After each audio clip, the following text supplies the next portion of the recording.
어, 오늘 우리가 살펴볼 로마서 3장 1절로 8절은 지금은 작고하신 그 영국의 그 유명한 설교자 마틴 로이드 존스 목사님에 따르면 로마서에서 가장 어려운 이제 본문이다. 이제 그렇게 말씀을 하시더라고요. 이제 오늘 본문이 좀 어려운 그 이유는 이제 바울 사도가 이렇게 잘 다른 사람의 생각 속에 들어가서 이제 그 다른 사람의 생각을 끄집어서 이제 거기에 대해서 이제 논하고 있기 때문에 좀 어려운 것 같습니다. 그래서 오늘 여러분들 좀 정신을 좀 잘 집중해서 좀 잘 들으시면 좋겠어요. 오늘 사람의 거짓됨, 하나님의 참되심이란 제목으로 말씀을 전하겠습니다. 사도 바울은 앞서 1장에서 이방인의 죄인됨에 대해 그 누구도 핑계할 수 없을 정도로 아주 꼼꼼하게 지적하면서 선언했습니다. 이어지는 2장에서는 유대인의 죄인됨에 대해서 분명하게 논증을 했습니다. 비록 유대인들이 율법을 소유하고 할례를 받았다고 하더라도 실제로 그들이 율법을 지키지 않는 이상 율법과 할례가 그들을 이방인보다 더 나은 위치에 세워주거나 그들이 보호막 역할을 하지 않는다는 것입니다. 그들도 이방인과 마찬가지로 하나님의 심판 아래 있다는 거죠. 이런 바울의 말을 유대인들이 듣는다면 그들은 대뜸 이의를 제기할 겁니다. 바울 자신도 혈통적으로는 유대인 아니겠어요? 그래서 유대인들이 어떤 생각을 가지고 있는지를 너무나 잘 알고 있죠. 그래서 지금 사도 바울 자신이 하는 말에 대해서 그 말을 유대인들이 들으면 틀림없이 유대인들은 이렇게 반응할 거야 라고 사도 바울은 그런 것을 능히 이제 짐작할 수 있고 그런 것에 대해서 지금 하나하나 지금 주장을 이제 자기 논지를 펴가고 있는 겁니다. 그래서 자신의 주장에 대해서 유대인들이 제기할 수 있는 질문과 반론을 상상하면서 그에 대한 답변을 제시를 합니다. 그것이 바로 오늘 본문의 내용인데요. 오늘 본문에서 사도 바울은 전부 4가지 질문, 유대인들이 바울에 대해서 제기함직한 4가지 질문에 대해서 이야기를 합니다. 첫 번째 질문은 할례 받은 유대인이 나은 점은 무엇인가? 라는 질문입니다. 유대인도 이방인과 마찬가지로 하나님의 심판을 피할 수 없는 죄인이다 라고 사도 바울이 앞에서 이야기했잖아요. 그런 바울의 주장에 대해서 유대인들이 첫 번째 제기할 수 있는 질문이 이거라는 거죠. 1절을 같이 볼까요? 자, 그렇다면 유대인의 나음이 무엇이며 할례의 유익이 무엇인가? 무슨 말입니까? 하나님의 선택을 받아 하나님의 백성이 되고 할례와 율법을 소유한 우리가 이방인과 똑같이 하나님의 심판 아래에 있다면 우리가 그들보다 나은 점이 뭐란 말인가? 할례가 무할례보다 유익하지 않다는 말인가? 우리가 그들과 똑같다면 하나님께서 우리에 대한 선택, 계획, 약속 그런 것들을 다 취소해 버리셨단 말인가? 지금 이 질문을 유대인들이 제기할 거란 말이죠. 이처럼 바울을 대적하는 유대인들은 바울이 자신들의 영적 기득권을 부인한다고 여겨서 반발할 겁니다. 또한 유대인과 이방인들이 구원받는데 큰 차이가 없다면 하나님께서 이제까지 이스라엘을 이끌어 오신 구약 성경의 역사를 부인하는 것이냐? 이런 반론이 나올 수도 있습니다. 유대인들에게는 정말 아주 심각한 문제인 거죠. 사실 이스라엘 역사를 더듬어 보면요, 과연 유대인됨에 유익이 있는가 싶을 정도로 이스라엘은 역사적으로 수많은 고난과 환난을 겪은 민족입니다. 우선 그들은 우리가 잘 아는 대로 무려 400년 동안이나 애굽에서 노예 생활을 했지 않습니까? 그런 후에 모세의 영도하에 출애굽해서 이제 부푼 희망을 가슴에 안고 하나님께서 약속하신 땅 가나안을 향해 떠났지만 어떻게 됐습니까? 여호수아와 갈렙을 제외하고는 출애굽 당시에 20세 이상 된 성인들은 모두 가나안 땅에 들어가 보지도 못하고 광야에서 유랑하다가 다 죽고 말았죠. 그런 후에 여호수아의 인도로 가나안 땅에 들어가서 정복하고 그 땅에 정착해 살면서는 어땠습니까? 그 땅에 정착한 이후에 이제 사사시대가 펼쳐지는데 그 사사시대 340년간 이스라엘은 주변 나라들로부터 끊임없이 침략을 당하며 고초를 겪었습니다. 잠시도 쉴 사이가 없었죠. 평안할 사이가 없었어요. 그 후에 이제 왕정 시대에 들어서 다윗과 솔로몬 시대에 잠깐 반짝 아주 이스라엘이 대단히 융성을 했지만 이내 이스라엘은 남과 북으로 두동강 나서 안팎으로 늘 내후외환에 시달리면서 전쟁의 고통을 겪어야 했습니다. 그러다가 북이스라엘은 아수르에, 남쪽 유다는 바벨론에 멸망해서 백성들은 나라를 잃고 뿔뿔이 흩어지거나 포로로 잡혀가거나 했습니다. 그 후로도 메데, 바사, 헬라, 로마 등 대제국들의 흥망성쇠에 따라 이스라엘은 끊임없이 정말 고래 싸움에 새우등 터지는 것과 같은 고통을 겪어야만 했습니다. 주전 168년에는 헬라의 미티광의 독재자인 안티오쿠스 에피파네스에 의해서 예루살렘 성전이 짓밟혔어요. 제사장들이 대학살을 당했습니다. 주 70년에는 로마 장군 티투스에 의해서 100만 명이 넘는 유대인들이 죽임을 당했습니다. 그리고 살아남은 사람들 중에 약 10만 명이 노예로 팔리거나 로마로 잡혀가서 검투 경기에서 죽임을 당했습니다. 주 115년에는 구레네, 이집트, 사이프러스, 메소포타미아의 유대인들이 로마에 반역했다가 하드리안 황제에 의해서 팔레스틴에 있는 유대인 마을 985개 마을이 파괴되고 적어도 60만 명의 유대인들이 몰살을 당했습니다. 그 후에 유대인들은 이 나라에서 추방당하고 또 저 나라에서 추방당하는 등 계속해서 천덕꾸러기처럼 업신여김을 받고 이리저리 떠돌이처럼 방랑하면서 살아야 했습니다. 그러다가 제2차 세계대전 당시 나치의 대량 학살 그 과정에서 약 600만 명이 가스실에서 비참하게 죽지 않았습니까? 그러다 마침내 1948년 5월 14일 현재 팔레스틴 땅에 이스라엘은 독립국가를 세우고 정착하게 됐는데요. 현재 이스라엘 그 민족의 그 숫자는 전 세계에 전부 1,500만 명이 있다고 그래요. 그런데 그 1,500만 명 중에 약 700만 명이 지금 이스라엘 땅에 본토에 살고 있고요. 나머지 800만 명은 아직 전 세계에 흩어져 살고 있습니다. 해외 거주 인구가 본토 인구보다 많은 나라는 이스라엘이 유일합니다. 이런 역사를 볼 때 과연 이 유대인들이 하나님이 택하신 선민이라고 하고 정말 그들은 정말 율법도 받고 할례도 받고 아주 대단한 그런 자부심을 가지고 있는 그런 백성이고, 그래서 이 모든 나라 다른 민족들에 대해서는 저 이방인들, 저 개 같은 이방인들, 저 지옥의 땔감들 그러면서 멸시하고 그렇게 했지만 과연 유대인됨의 유익이 무엇인가 하는 생각을 갖게 만듭니다. 물론 바울은 이러한 이스라엘의 역사를 염두에 두고 이 로마서를 기록한 것은 아닐 겁니다. 그렇지만 어쨌든 유대인이나 이방인이나 모두 죄인으로서 하나님의 심판을 피할 수 없다는 이 바울의 선언에 대해서 유대인이라면 능히 제기할 수 있는 문제죠. 과연 유대인됨의 유익이 뭔가? 유대인이라는 것이 다른 민족보다 나은 점이 뭔가? 이에 대해서 바울은 2절에서 이렇게 답변합니다. 같이 읽어볼까요? 범사에 많으니 우선은 그들이 하나님의 말씀을 맡았음이니라. 바울은 유대인됨의 나음과 할례의 유익이 매우 많다고 말합니다. 그 많은 유익이란 어떤 것일까요? 바울은 뒤에 9장 4절 5절에 가서 이런 말을 합니다. 읽어보죠. 그들은 이스라엘 사람이라.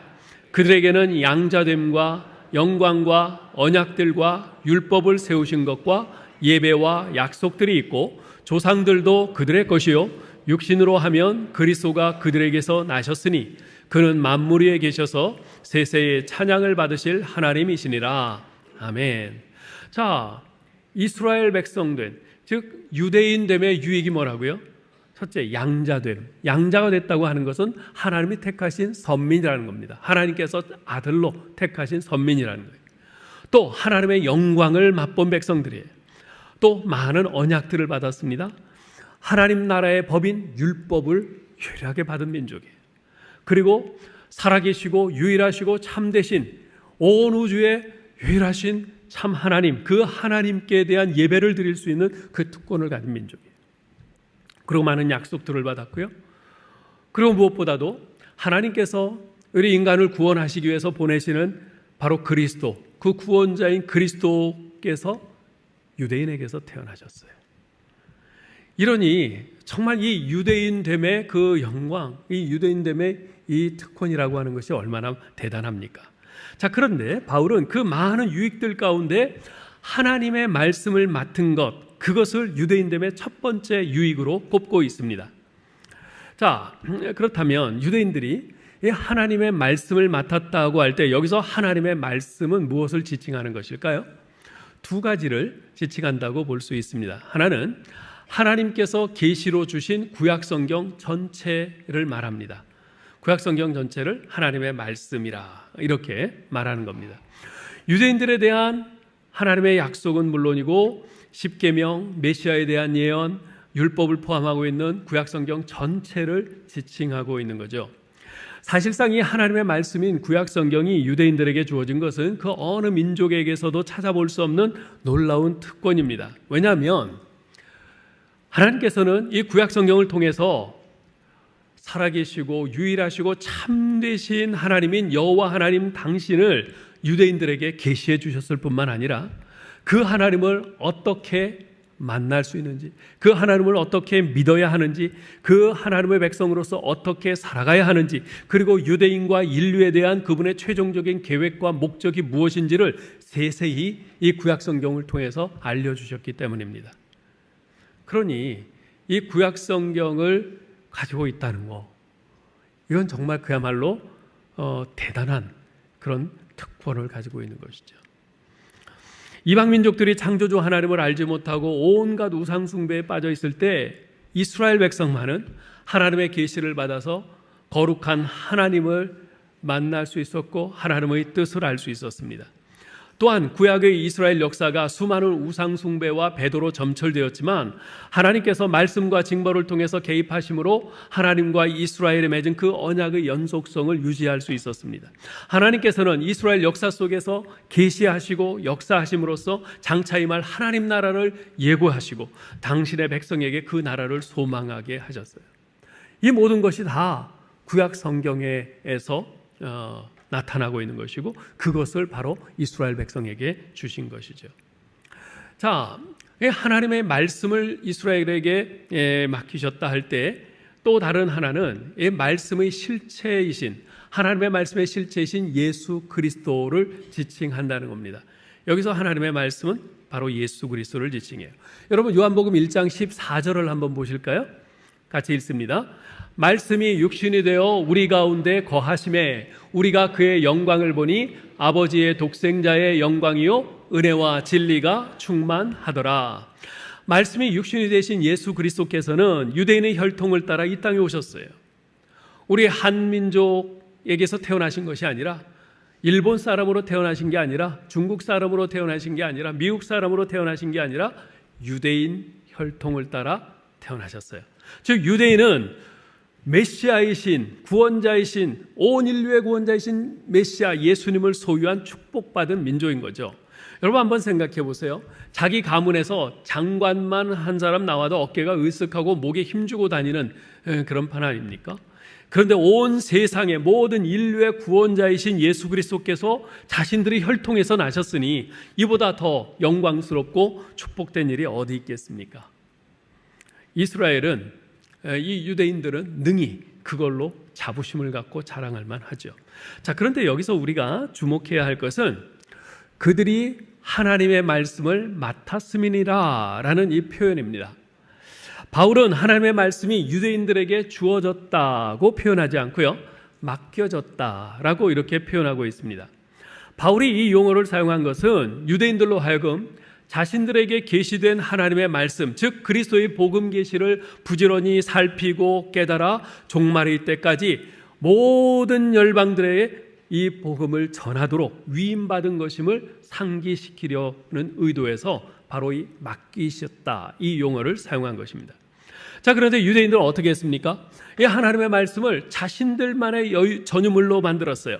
그 말씀을 부지런히 살펴서 그리스도의 복음을 밝히 깨닫고 그것을 열방에 전해야 하건만 그것이 하나님께서 그 말씀을 자신들에게 맡기신 그 이유고 목적이건만, 그들에게서 예수 그리스도가 태어나게 하신 목적이건만, 그리스도의 복음을 깨닫기는커녕 하나님께서 주신 말씀에 인간적인 규칙들을 잔뜩 덧붙여서 복음의 말씀을 율법주의적인 무거운 짐덩어리로 만들어 놓고 말았습니다. 그리고는 그것을 자신들만 틀어주고서 이방인들은 모두 지옥의 자식들이라면서 정죄를 했죠. 그뿐입니까? 하나님의 말씀의 실체이신 예수 그리스도를 부인하고 배척하여 십자가에 못 박아 죽이기까지 하지 않았습니까? 그들은 다른 어떤 민족보다도 더 영광스럽고 복된 특권을 부여받았지만 그 특권을 아전인수격으로 해석하고 왜곡함으로써 결국 그 율법을 가지고 있지 않은, 그 말씀을 가지고 있지 않은 이방인들과 다를 바 없는 죄인이요 심판의 대상으로 전락하고 만 겁니다. 그 누구보다도 더 큰 영광스러운 특권인 말씀을 가지고 있었지만은 말씀을 안 갖고 있는 이방인과 똑같이 돼버린 거예요. 왜요? 그 말씀을 주신 그 목적대로 그 말씀을 사용하지 않았기 때문에. 그저 장식품처럼 그냥 모셔놓고 그저 그것만 보고 자랑스러워했기 때문에. 이런 유대인들의 모습은요, 오늘 우리에게 큰 경종을 울려줍니다. 오늘날 예수 믿는 우리 그리스도인은요, 하나님의 말씀을 맡은 자입니다. 우리에게는 신구약 성경 66권이 주어졌어요. 하나님께서 우리에게 이 계시의 완성인 신구약 성경을 우리에게 맡기셨습니다. 뿐만 아니라 우리에게는 그 말씀의 실체이신 예수 그리스도를 우리에게 주셨습니다. 그래서 우리가 그 예수 그리스도를 영접하고 그 예수 그리스도께서 우리 안에 내주하심으로 우리가 하나님의 말씀을 맡은 자로서의 사명을 받았습니다. 자, 그런데 여러분은 말씀을 읽거나 묵상하거나 들으면서 깨달음을 얻을 때 그것을 어떻게 하십니까? 아니, 그 전에 하나님께서는 분명히 우리에게 이 신구약 성경과 말씀이신 예수 그리스도를 우리에게 주셨는데 우리는 얼마나 열심히 이 하나님의 말씀을 부지런히 읽고 살피고 합니까? 얼마나 말씀을 가까이 하고 사랑합니까?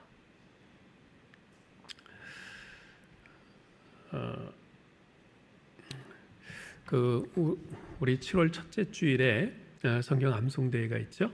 우리 로마서의 이제 본문을 이제 한 19절 남짓씩 이렇게 해가지고 10개의 본문을 가지고 이제 암송하도록 하는데요.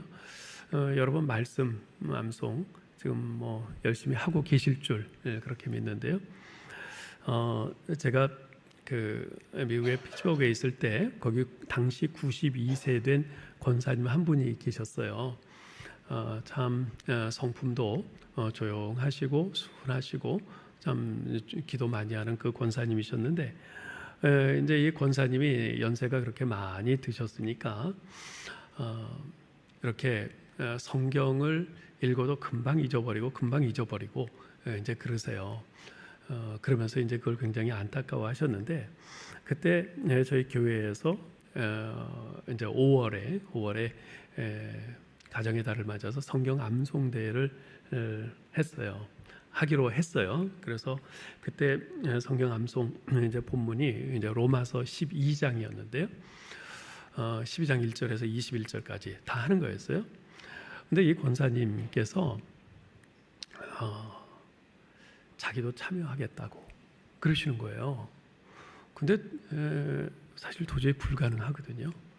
근데 그분이 근데 2월에 이제 성경 암송 대회 한다는 발표가 나고 이제 5월에 하는데 그 3개월 동안 그 며느리 되시는 권사님께 들으니까 그 3개월 동안 로마서 12장을 500번 이상을 읽으셨대요. 매일 계속 읽고 또 읽고 계속 읽으시는 거예요. 안 외워지니까 계속 읽으시는 거예요. 계속 읽으셔요. 그리고선 하나님 앞에 기도하시는 것이 제가 하나님 12장을 다 암송할 자신은 도저히 없습니다. 근데 1절, 2절, 2절만이라도 암송하고 싶습니다. 하나님 도와주세요. 그러고선 1절, 2절 암송하기 위해서 그렇게 애를 쓰셨어요. 그래서 이제 성경 암송 당일날 이제 맨 마지막에 이제 나오셔갖고 암송을 하시는데 잘 못하시죠. 그런데 옆에서 이제 며느님 되시는 권사님이 같이 나오셔갖고 중간에 막힐 때마다 조금씩 도와드려갖고 1절, 2절을 다 암송을 하셨어요. 그때 저도 울고 우리 교인들도 다 울고 그랬어요. 그때 든 생각이 뭐냐면 정말 하나님 말씀 사랑한다는 것이 이거구나. 하나님 말씀 사랑한다는 것이 이거구나. 난 나이 많아서 아예 안 돼, 못해, 아예 포기하는 것이 아니라 어떻게든 우리 성도들이 다 하나님의 말씀을 암송하려고 하는데 나도 한 공동체 일원으로서, 나도 하나님의 사람으로서 나도 그 말씀 암송하는데 나도 하겠다 하면서 그 본문을 500번 이상을 읽고 그 1절, 2절만이라도 암송하게 해달라고 하나님 앞에 간절히 기도하고, 우리가 하나님의 말씀을 맡은 자로서 마땅히 가져야 될 그런 자세가 그런 거 아니겠어요? 이게 하나님 사랑하는 거 아니겠어요?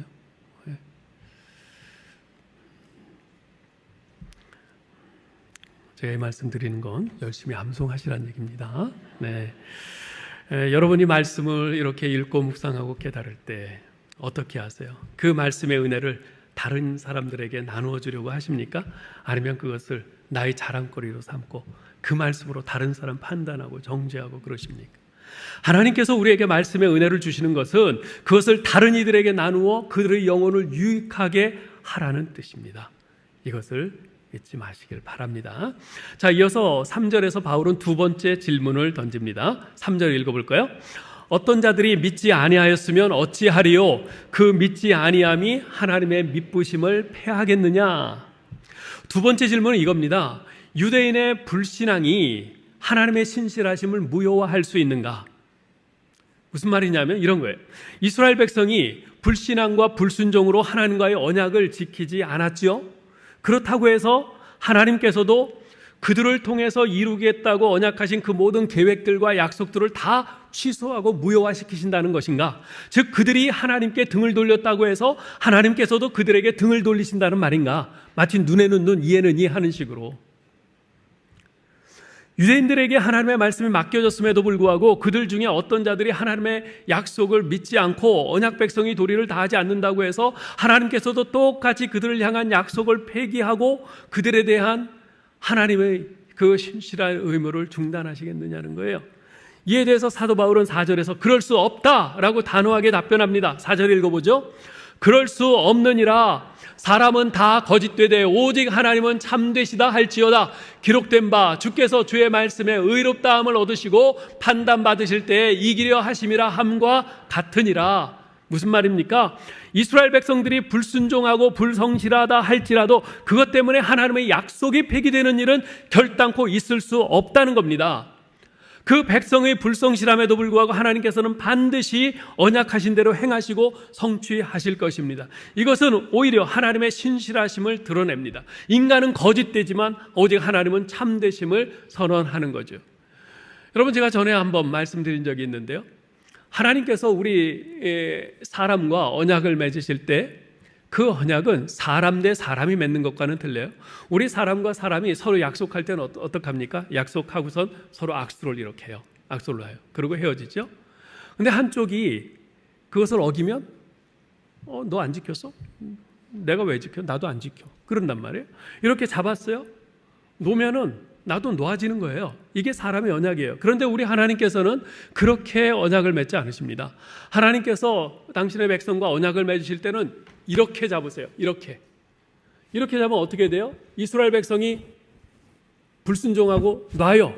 그래도 하나님이 잡으신 손은 놓아지지 않는 겁니다. 하나님께서는 이렇게 끝까지 신실하세요. 이스라엘이 아무리 거짓되어도 하나님은 참되십니다. 바울은 이 점을 입증하기 위해서 시편 51편 4절 말씀을 인용합니다. 주께서 주의 말씀에 의롭다함을 얻으시고 판단받으실 때에 이기려 하심이라. 자, 어째서 바울이 이 말씀을 인용한 것일까요? 여러분 잘 아시는 바와 같이 시편 51편은 다윗 왕이 자신의 부하 우리아의 아내 바세바를 범하고 우리아를 죽게 한 후에 선지자 나단의 책망을 받고 자신의 죄를 회개하고 통회한 그 기도문입니다. 지금 다윗은 이 구절에서 자신의 범죄에 대해서 솔직히 인정하면서 하나님께서 어떠한 판단을 하시고 무슨 말씀을 하시더라도 하나님은 의로우시다는 사실을 고백하고 있는 겁니다. 즉 범죄한 자신을 이렇게 돌아볼 때 자신은 거짓된 반면 하나님은 의로우시다는 거예요. 지금 이 이야기를 하는 겁니다. 바울은 다윗의 이런 고백을 이스라엘 민족에게 확대해서 적용을 합니다. 하나님께서 언약의 불성실한 이스라엘 민족의 죄에 대해서 심판하시고 무슨 판단을 하시고 무슨 말씀을 하신다 하더라도 그것이 하나님의 신실하심을 훼손하는 것은 아니라는 겁니다. 오히려 언약에 대한 이스라엘 민족의 불신앙과 불성실과 대조해서 하나님의 의로우심과 신실하심이 더욱 분명하게 나타난다는 거죠. 마치 어둠이 짙을수록 불빛이 더욱 선명하게 드러나는 것과 같은 이치인 겁니다. 이스라엘 백성들의 그 거짓됨, 죄악됨, 그 속에서 하나님의 의로우심과 신실하심은 더욱 밝게 드러난다는 거죠. 그렇습니다. 여러분, 사람은 약속을 지키지 않더라도 하나님은 반드시 지키십니다. 이것이 바로 우리가 하나님을 굳게 신뢰할 수 있는 분명한 이유입니다. 여러분, 우리가 세례받을 때 한번 생각해 보세요. 우리가 예수 믿고 세례받고 하나님의 자녀가 되었을 때 그때 우리가 하나님 앞에 서약을 하지 않습니까? 이제부터는 오직 하나님만을 주인으로 섬기겠습니다. 이제부터는 제 뜻이 아니라 하나님 뜻에 순종하며 살겠습니다. 이제부터는 저를 위해서가 아니라 우리 하나님의 나라를 위해서 살겠습니다. 서약을 해요. 그러나 실제 어때요? 우리가 다양한 이러저러한 이유로 그 서약을 지키지 못하거나 지키지 않을 때가 많습니다. 그러면서도 우리가 하나님에 대해서는 어떻게 합니까? 하나님께서는 우리와 달리 이제부터는 내가 너를 내 자녀로 삼고 지키고 돌볼 것이다 하신 그 약속을 하나님은 신실하게 지켜주시기를 바라죠. 그렇죠? 우리는 안 지키면서 하나님은 지켜주시길 바라요. 그런데 하나님은 정말 그렇게 하세요. 이것이 우리에게 여전한 소망인 겁니다. 만일 하나님께서 우리가 한 대로 그냥 행하시면, 우리가 한 대로 똑같이 행하시면 우리에게는 소망이 없죠. 우리에게는 절망뿐입니다. 그러나 하나님은 우리를 포기하지 않으시고 우리를 버리지 않으시고 우리에게 하신 언약을 취소하지 않으시고 끝까지 지키십니다. 그래서 우리에겐 지금까지도 소망이 있는 겁니다. 자, 그런데 바울은 이렇게 말하면 거기에 대해서 또다시 질문을 제기할 사람들이 있을 거라고 생각을 합니다. 어떤 질문일까요? 5절 읽습니다. 그러나 우리 불의가 하나님의 의를 드러나게 하면 무슨 말 하리요? 7절. 그러나 나의 거짓말로 하나님의 참되심이 더 풍성하여 그의 영광이 되었다면 어찌 내가 죄인처럼 심판을 받으리요? 자, 세 번째 질문은 이겁니다. 우리의 범죄로 말미암아 하나님의 의가 드러났다면, 우리의 거짓됨으로 인해서 하나님의 참되심이 드러났다면 어째서 우리가 죄인으로 심판을 받아야 하는가? 즉 인간의 범죄로 인해서, 우리의 범죄, 우리의 거짓됨으로 인해서 하나님의 의가 드러나고 하나님의 참되심이 드러났다면 인간이 하나님의 의를 드러내는 도구로 쓰임받은 것 아니냐 하는 거예요. 그러니 벌이 아니라 오히려 상을 줘야 된다는 겁니다. 이게 궤변이죠. 이것은 마치 가룟 유다에 대해서 다음과 같이 말하는 것과 똑같습니다. 가룟 유다가 예수님을 팔았기에 예수님께서 십자가에 못 박혀 죽으심으로써 우리 인간의 구원이 가능해진 것이니 결국 가룟 유다는 하나님의 구속 계획을 성취하는 데 도구로 쓰여졌던 것 아니냐 이거예요. 네? 만일 가룟 유다가 예수님을 팔지 않았으면 예수님께서 십자가에 죽으실 리도 없고, 그러면 예수님의 십자가 죽음을 통해서 온 인류를 구원하고자 하신 하나님의 구원 계획이 실패되지 않았을 거 아니냐, 이 얘기입니다. 어떻게 생각하세요? 진짜 그러네. 그렇게 생각하세요? 이건 궤변입니다. 말도 안 되는 소리죠. 그것은 마치 무슨 말과 같으냐 하면요, 나 같은 악인이 있기에 너희들이 더 착해 보이는 거야. 그러니 나한테 감사해야 돼. 이런 것과 똑같은 겁니다. 예. 여러분, 창세기에 보면요, 요셉이 17세에 애굽으로 팔려갑니다.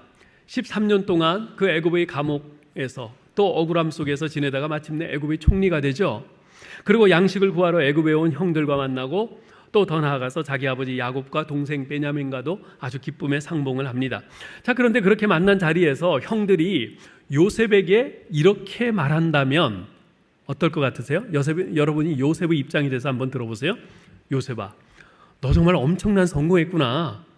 너 이렇게 성공하게 된 거 다 우리 덕분인 줄 알아. 만약 우리가 너를 애굽의 노예로 팔지 않았으면 지금 내가 이렇게 애굽의 총리가 될 수 있었겠어? 어림도 없지. 그러니 우리한테 고맙게 생각해야 돼. 여러분이 요셉의 입장이라면, 이 말을 듣는다면 어떠실 것 같으세요? 그냥 칼 들고 쫓아오고 싶지 않으세요? 네?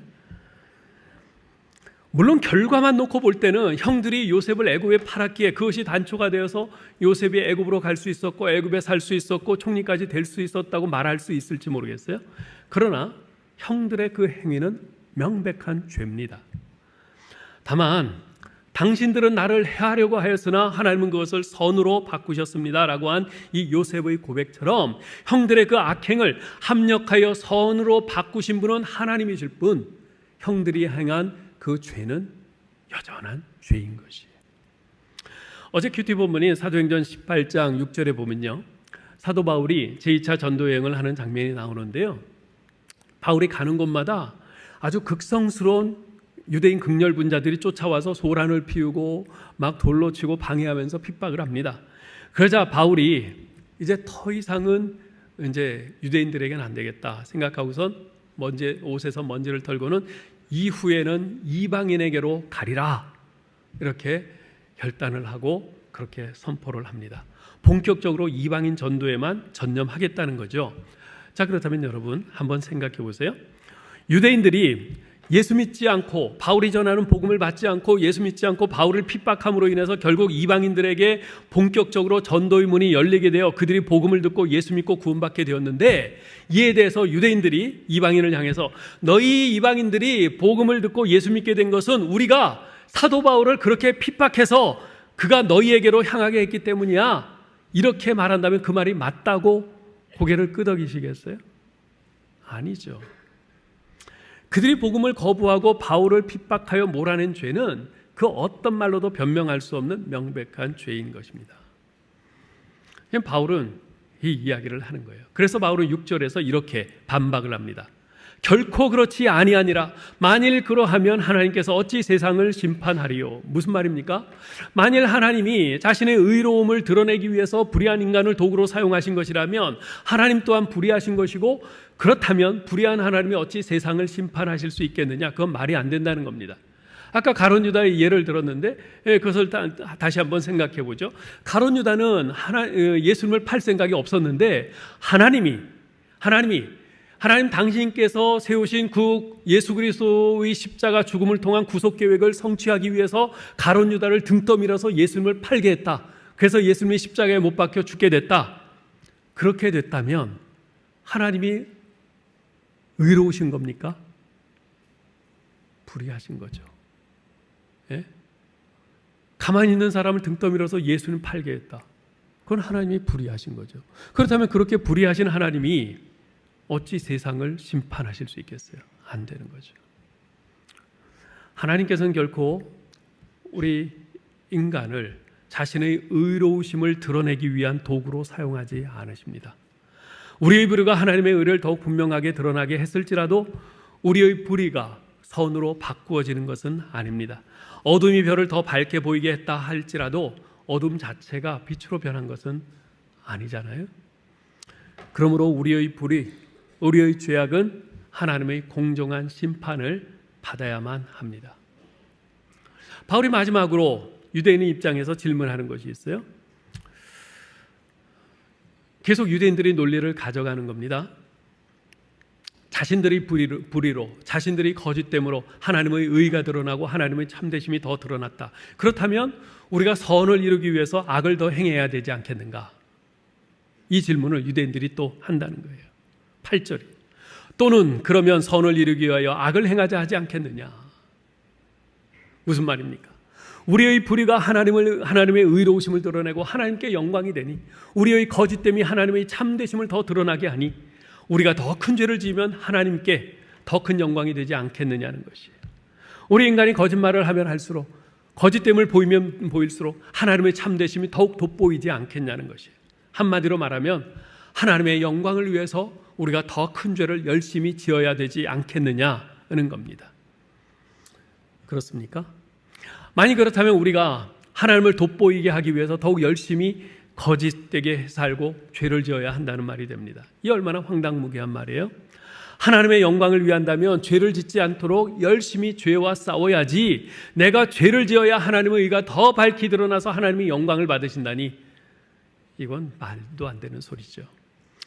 그들은 죄가 많을수록 용서와 구속의 은총이 더 크다는 것을, 그 의미를 제대로 이해하지 못해서 그와 같은 궤변을 늘어놓는 것이죠. 바울은 그런 질문들은 모두 말도 안 되는 궤변이라고 일축합니다. 누구든 자신이 저지른 죄악에 대해서는 자신이 책임을 져야 합니다. 자신의 죄악으로 인해서 하나님의 의로우심과 자비하심과 은혜가 더 밝히 드러나 자신은 결국 하나님의 영광에 일조한 것이라, 이 주장은 말도 안 되는 것입니다. 심판날에는 그 어떠한 핑계도 용납되지 않을 것입니다. 자, 이제까지 바울은 유대인이라면 바울의 말에 대해서 제기할 법한 가상적인 질문들을 하나하나 제기하면서 그에 대한 답변까지, 반론까지 제시했습니다. 하나님께서 바울을 통해서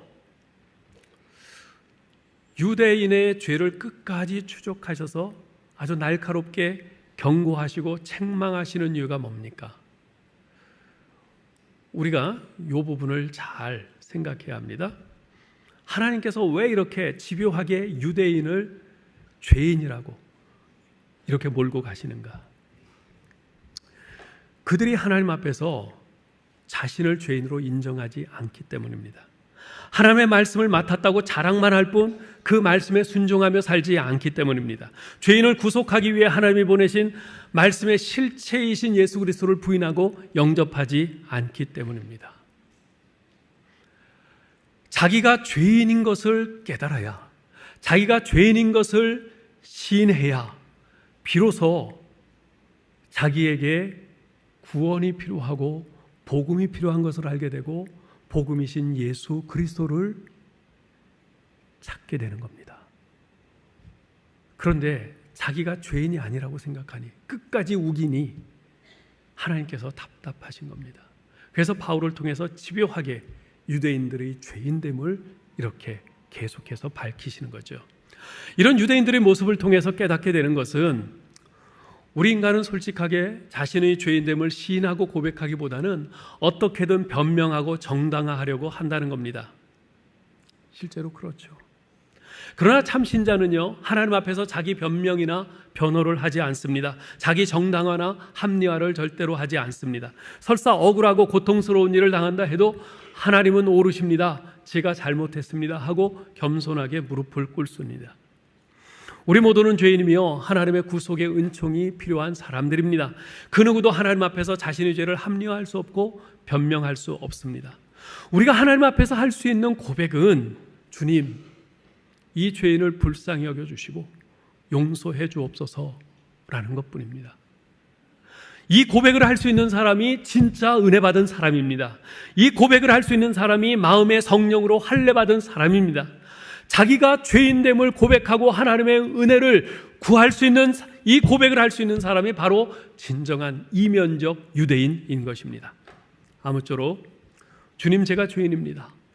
어떻게든 변명을 하고 정당화하려 하고 요리조리 빠져나가려고 하는 유대인의 죄가 바로 나의 죄입니다. 저를 긍휼히 여겨주옵소서. 성령님, 제 자신의 죄인됨을 밝히 볼 수 있는 눈을 주시옵소서. 제 자신의 죄인됨을 시인할 수 있는 혀를 주시옵소서. 이렇게 기도하는 저와 여러분 될 수 있기를 주님의 이름으로 축원합니다.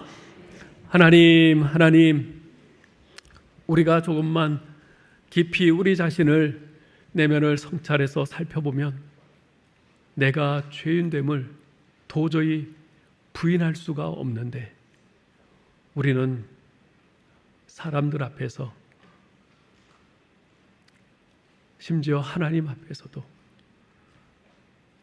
내가 죄인이 아닌 것처럼, 내가 정당한 것처럼, 내가 옳은 것처럼, 내가 괜찮은 사람인 것처럼 그렇게 나의 실상을 외면하고 부인하는 저희들인 것을 고백합니다. 그러기에 하나님의 그 은혜로부터 점점 멀어져 가고 예수 그리스도께서 십자가에서 이루신 그 구속의 은혜를 받았다고 하면서도 그 은혜를 충분히 누리지 못하는 어리석은 저희들인 것을 고백합니다. 주님, 저희를 불쌍히 여기시고 용서해 주시옵소서. 저희 자신의 실상을, 저희의 죄인됨을 똑바로 직시하고 볼 수 있는 눈을 주시옵소서. 그것을 볼 때에 아무리 부끄럽고 수치스럽더라도 그것을 하나님 앞에 올바로 시인하고 인정하고 자백할 수 있는 혀를 주시옵소서. 그래서 정말 우리에게 하나님의 은혜가 필요함을 매 순간순간마다 절감하면서 주님 앞으로 나아가게 하시고, 예수 그리스도께서 십자가에서 날 위해 대신 죽으시고 이루신 그 구속의 은혜를 깊이 감사하며 그 은혜를 붙들고 이제부터 하나님의 신실한 자녀로 살겠습니다 결단하는 우리 모두 되게 하여 주옵소서. 우리 주 예수 그리스도 이름으로 기도하옵나이다. 아멘.